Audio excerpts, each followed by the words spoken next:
ہر ذات شکم مادر میں بچے کی صورت گیری کرتی ہے، وہی ذات خیال اور احساس کی صورت گر بھی ہے۔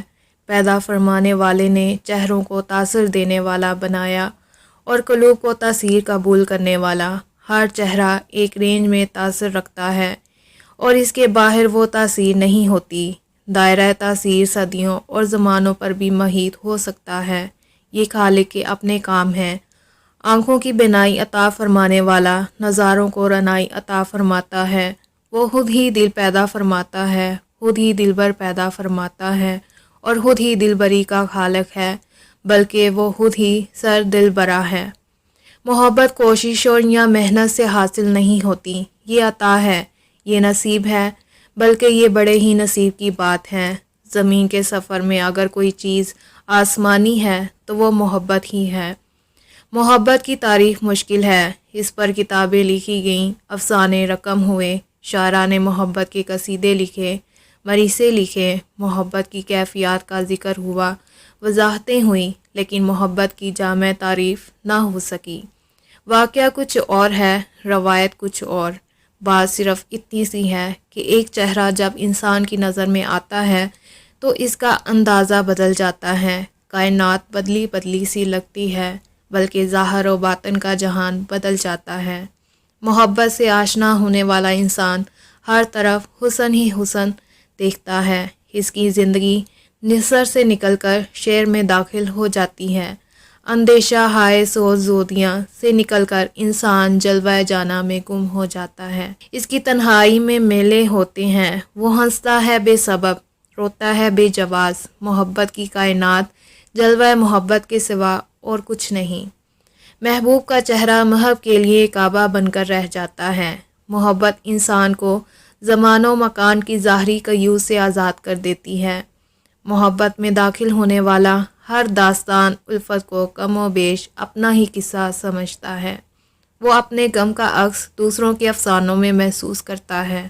محبت وحدت سے کثرت اور کثرت سے وحدت کا سفر طے کراتی ہے۔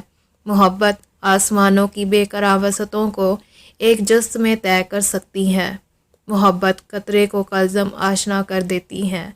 محبت زمین پر پاؤں رکھے تو آسمانوں سے آہٹ سنائی دیتی ہے۔ محبت کرنے والے کسی اور مٹی سے بنے ہوتے ہیں۔ یہ خلوص کے پیکر دنیا میں رہ کر بھی دنیا سے الگ ہوتے ہیں۔ دراصل محبت زندگی اور کائنات کی انوکھی تشریح ہے۔ یہ قرآن فطرت کی الگ تفسیر ہے۔ یہ حیات و مر کے مخفی رموز کی جداگانہ آگہی ہے۔ محب اور محبوب کا تقرب کا فراق بینائی چھین لیتا ہے اور محبوب کی قمیض کی خوشبو سے بینائی لوٹ آتی ہے۔ یہ بڑا راز ہے، یہ انوکھا عمل ہے۔ اس زندگی میں ایک اور زندگی ہے، اسی کائنات میں ایک اور کائنات ہے۔ محبت ہو تو انسان کو اپنے وجود ہی میں کائنات کی وسعتوں اور رنگینیوں سے آشنائی ہوتی ہے۔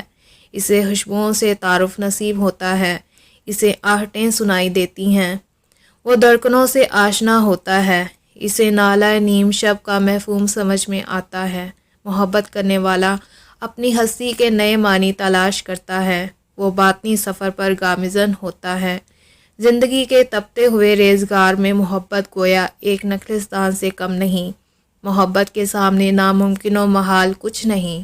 محبت پھیلے تو پوری کائنات اور سمٹے تو ایک قطرہ ہوں۔ در حقیقت محبت آرزوئے کرب حسن کا نام ہے۔ ہم ہمہ وقت جس کے قریب رہنا چاہتے ہیں وہی محبوب ہے۔ محبوب ہر حال میں حسین ہوتا ہے، کیونکہ حسن تو دیکھنے والے کا اپنا انداز نظر ہے۔ ہم جس ذات کی بقا کے لیے اپنی ذات کی فنا تک بھی گوارا کرتے ہیں وہی محبوب ہے۔ محب کو محبوب میں کجی یا خامی نظر نہیں آتی، اگر نظر آئے بھی تو محسوس نہیں ہوتی، محسوس ہو بھی تو گوارا نہیں گزرتی۔ محبوب کی ہر دل بری ہے، یہاں تک کہ اس کا ستم بھی کرم ہے، اس کی وفا بھی لطف اور جفا بھی پرکشش۔ محبوب کی جفا کسی محب کو ترک وفا پر مجبور نہیں کرتی، دراصل وفا ہوتی ہی بے وفا کے لیے ہے۔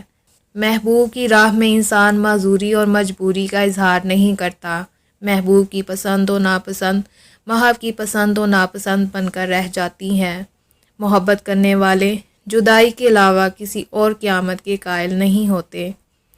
محبت اشتہائے نفس اور تسکین وجود کا نام نہیں، اہل ہوس کی سائیکی اور ہے، اور اہل دل کا انداز فکر اور محبت دو روحوں کی نہ ختم ہونے والی باہمی پرواز ہے۔ محبت کے لیے کوئی خاص عمر مقرر نہیں، محبت زندگی کے کسی دور میں بھی ہو سکتی ہے۔ یہ بھی ممکن ہے کہ ایک انسان کو پوری زندگی میں بھی محبت سے آشنا ہونے کا موقع نہ ملے۔ سوز دل پرواہ نہ کسی مغز کے نصیب میں نہیں ہوتا، عقیدتوں اور نظریات سے محبت نہیں ہو سکتی، محبت انسان سے ہوتی ہے۔ اگر پیغمبر صلی اللہ علیہ وآلہ وسلم سے محبت نہ ہو تو خدا سے محبت یا اسلام سے محبت نہیں ہو سکتی۔ یہاں یہ سوال پیدا ہوتا ہے کہ مجاز کیا ہے اور حقیقت کیا ہے؟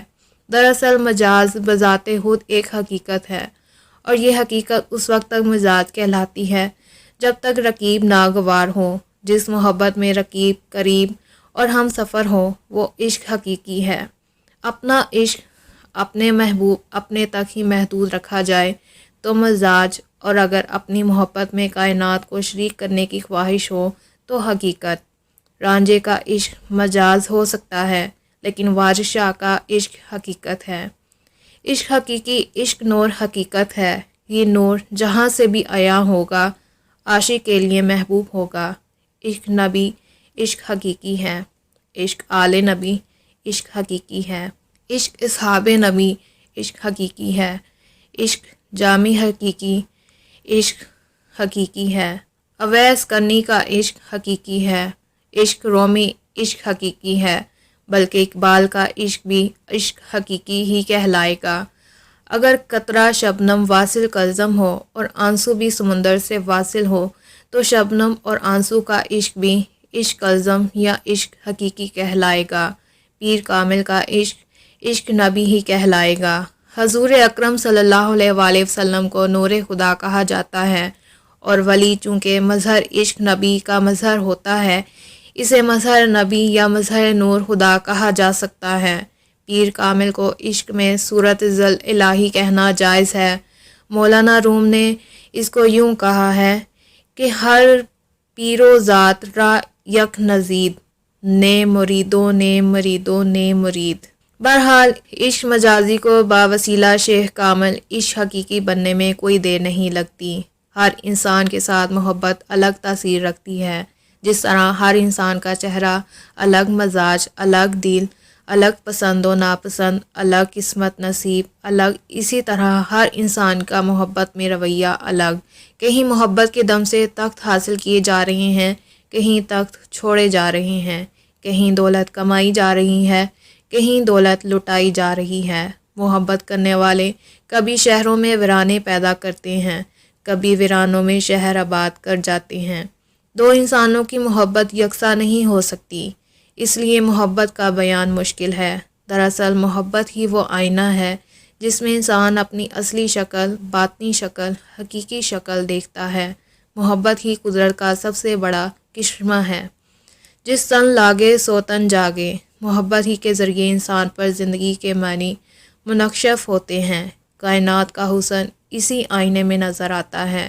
آج کا انسان محبت سے دور ہوتا جا رہا ہے۔ آج کا انسان ہر قدم پر ایک دوراہے سے دوچار ہوتا ہے۔ مشینوں نے انسان سے محبت چھین لی ہے۔ آج کے انسان کے پاس وقت نہیں کہ وہ نکلے اور ڈوبنے والے سورج کا منظر تک بھی دیکھ سکے۔ وہ چاندنی راتوں کے حسن سے نا آشنا ہو کر رہ گیا ہے۔ آج کا انسان دور کے سیٹلائٹ سے پیغام وصول کرنے میں مصروف ہے۔ وہ قریب سے گزرنے والے چہرے کے پیغام کو وصول نہیں کر سکتا۔ انسان محبت کی سائنس سمجھنا چاہتا ہے اور یہ ممکن نہیں۔ زندگی صرف ٹیوٹن ہی نہیں، زندگی ملٹن بھی ہے۔ زندگی صرف حاصل ہی نہیں، احسار بھی ہے۔ ہرن کا گوشت الگ حقیقت ہے، چشم آہو الگ مقام ہے۔ زندگی کارخانوں کی آواز ہی نہیں، احساس پرواز بھی ہے۔ زندگی صرف میں ہی نہیں، زندگی وہ بھی ہے، تو بھی ہے۔ زندگی میں صرف مشینیں ہی نہیں، چہرے بھی ہیں، متلاشی نگاہیں بھی۔